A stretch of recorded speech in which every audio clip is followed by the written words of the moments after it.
এখন ঘরের মধ্যে আমি যখন একটা আমার নিজের কথা বলি, আমি যখন একটা টেলিভিশনের সিনেমা দেখি তখন তার সঙ্গে কিন্তু আমার কোনো পূর্ব প্রস্তুতি থাকে না। পূর্ব প্রস্তুতি না থাকায় আমার এই ঘরে বসে সিনেমা দেখাটা কিন্তু আসলে একটা ক্যাজুয়াল পর্যায়ে থাকে। এর ওখানে দেখলাম, আচ্ছা থাক এটা বাদ, অমুকটায় চলে যাই, হ্যাঁ মাঝখানে গিয়ে একটু ঠিক আছে একটু বাইরে একটু দোকান থেকেও ঘুরে আসি, এসে বাকিটা দেখবো। সো এটার মধ্যে ওই ওই ব্যাপারটা থাকে না। হলে এসে সিনেমা দেখার সবচেয়ে আনন্দ এবং একটা তীব্রতা ভিতরে কাজ করে, যে আগে থেকে ঠিক করা যে অমুক দিন আমি সিনেমায় যাব, কে কে যাব, সেই টিকিটটা কাটা।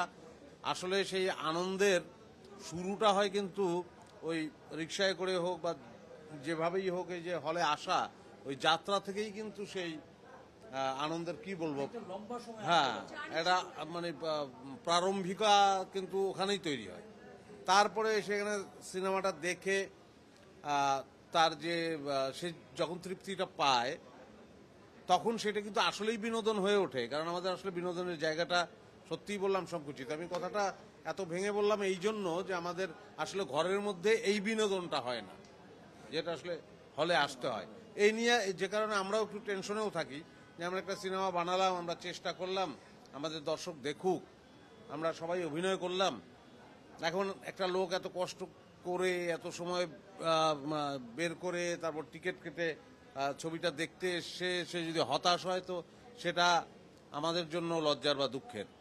তা আমরা সেই জায়গাটায় আমরা খুব আনন্দিত। নিশ্চিতভাবেই অসাধারণ অনুভূতি, কারণ হাউসফুল দর্শকরা সিনেমাটা উপভোগ করলেন এবং যখন বাতি জ্বললো তখন আমাদেরকে দেখে তারা যেভাবে চমকে গেল এবং তাদের যে উল্লাস এবং উচ্ছ্বাস এবং তাদের যে আবেগ অনুভূতির প্রকাশ, এটি আসলেই অসাধারণ ছিল। এবং আজকে 11তম দিনে শো, সবগুলো শো হাউসফুল এবং সনি স্কোয়ারে আজকে প্রথম চক্কর 302 শুরু হলো এবং সেটাও শো হাউসফুল হলো। এবং 11তম দিনে এসে এরকম দর্শকের উচ্ছ্বাস, এটা অবশ্যই বিশেষ কিছু। মানে সে কারণেই মানে দর্শক খুব ভালো প্রতিক্রিয়া দিচ্ছে বলে আমরাও আসলে উৎসাহ পাচ্ছি এবং আমরা দলে বলে আমরা সবাই মিলে আড্ডা দিচ্ছি, বিভিন্ন হলে যাচ্ছি এবং আনন্দ করছি। এটাই আসলে মানে দর্শকের সঙ্গে শিল্পী কলাকুশলীর যে যোগাযোগটা, সেতু বন্ধনটা, সেটা বোধহয় চক্করে ঘটেছে, যে কারণে আমরা প্রতিদিনই আসতে মানে মনে হচ্ছে যে প্রত্যেক দিনই আমরা সবখানে যেতে চাই, এরকম একটা বিষয়। প্রাণ সসের মাখামাখি টেস্ট নুডলসকে করে তোলে আরো ইয়ামি, আরো জোস। তাজা পাকা টমেটো আর সিক্রেট রেসিপি কম্বিনেশনে প্রাণ সসের বস। খুবই বিউটিফুল ছিল আজকের এক্সপিরিয়েন্স, এবং এইটা আমি গত কয়েকদিন ধরে এটাই মেনশন করছিলাম যে এইবার একটা সিনেমার ঈদ চলতেছে, যেটা আসলে আমরা শিল্পীরা সহ কলা কুশলী এবং সারা বাংলাদেশের মানুষ সেটাকে সেলিব্রেট করছে। সবগুলো সিনেমা কাজ করছে। তার চেয়েও বেশি ভালো লাগার যে আমাদের সিনেমা আজকে দ্বিতীয় সপ্তাহে প্রথম শো সনি স্কোয়ারে, এটা হাউসফুল ছিল এবং অডিয়েন্স এই সিনেমাটার মধ্যে বুধ হয়েছিল। আফটার শো আমরা যখন তাদের সামনে গিয়ে হাজির হলাম, তারা আরেকটা ডিফারেন্ট রিয়েলিটিতে আমাদেরকে ডিসকভার করলো, অ্যান্ড দ্যাট ইজ বিউটিফুল। এবং দর্শক আসলে বারবারই যে কথাটা বলছিল যে চক্কর 2 আমরা দেখতে চাই, সেই জায়গা থেকে নির্মাতা এবং টিমকে এক ধরনের এই দর্শকগুলো কিন্তু তৈরি হয়ে গেল চক্করের জন্য।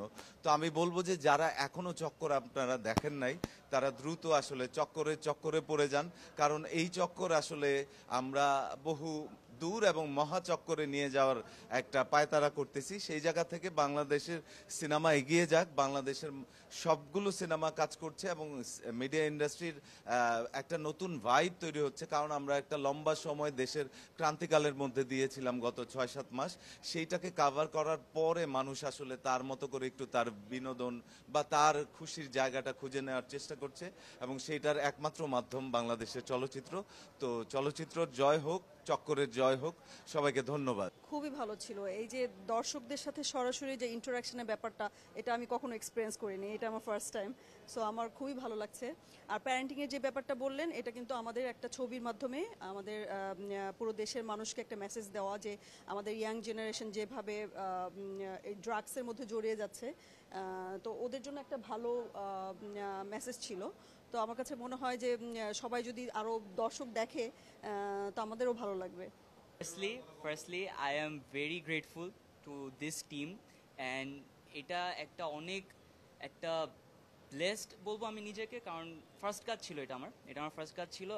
এখন এই কাজটা আমি করছি যাদের সাথে, সবাই স্টার কাস্ট। এখন একটা অনেক ভালো এক্সপিরিয়েন্স আমি পাইছি কাজ করার পরে। অ্যান্ড আমার মনে হয় না যে আমি একটা কোনো আননোন মানুষের সাথে কাজ করতেছি। অনেক কমফোর্টেবল একটা প্লেস ছিল আমার জন্য, আমি অনেক কিছু শিখতে পারছি। অ্যান্ড এদের সবার কাছে আমি অনেক গ্রেটফুল। পুরা সবাই আমাকে একদম নিজের ছেলের মতো করে হাতে করে শিখিয়ে দিচ্ছে, যেভাবে এভাবে এভাবে এভাবে সব কিছু করো। সবাই সবাই সবাই এক্স্যাক্টলি, হ্যাঁ। সো এখন I hope you get the emotion, alright. So this is how was my experience. And যদি ঈদের কথা, যেটা আপনি বললেন, ঈদের এক্সপিরিয়েন্সের কথা বলতে হয়, সবসময় না ঈদ হচ্ছে আমি আমার ফ্যামিলির সাথে করি। এবার মনে হয়েছে একটা ডিফারেন্ট ফ্যামিলির সাথে করলাম। আমরা যত মানুষ দেখতেছেন, এটা সহ আমার আরও কো আর্টিস্ট আছে যারা আজকে আসে নাই, কিন্তু ওরাও আমাদের সাথে ছিল। তো সব হলে আমরা একসাথে গেছি, একসাথে আড্ডা দিছি, একসাথে অডিয়েন্সের রিয়াকশন নিছি।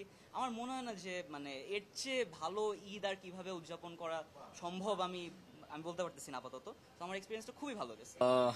যেটা হয় কি, এটি নিঃসন্দেহে একটা ভালো লাগার বিষয় যে দর্শকরা দেখেছে এবং দর্শকদের অনুভূতি প্রকাশ করেছে। এই যে উচ্ছ্বাস, এটা সরাসরি দর্শকদের সাথে বসে এবং ছবি দেখার শেষ হওয়ার পরে যে ভালো লাগা, আমাদের প্রতি ভালোবাসা এবং তাদের যে চাওয়া, এবং কিছু কিছু চাওয়া এরকম যে এটা সুমনভাই বলতেছিলেন যে এক ছবি করেই পরের ছবির জন্য অডিয়েন্স তৈরি করে ফেললি, এই যে বিষয়টা, এটা অদ্ভুত ফিলিংস।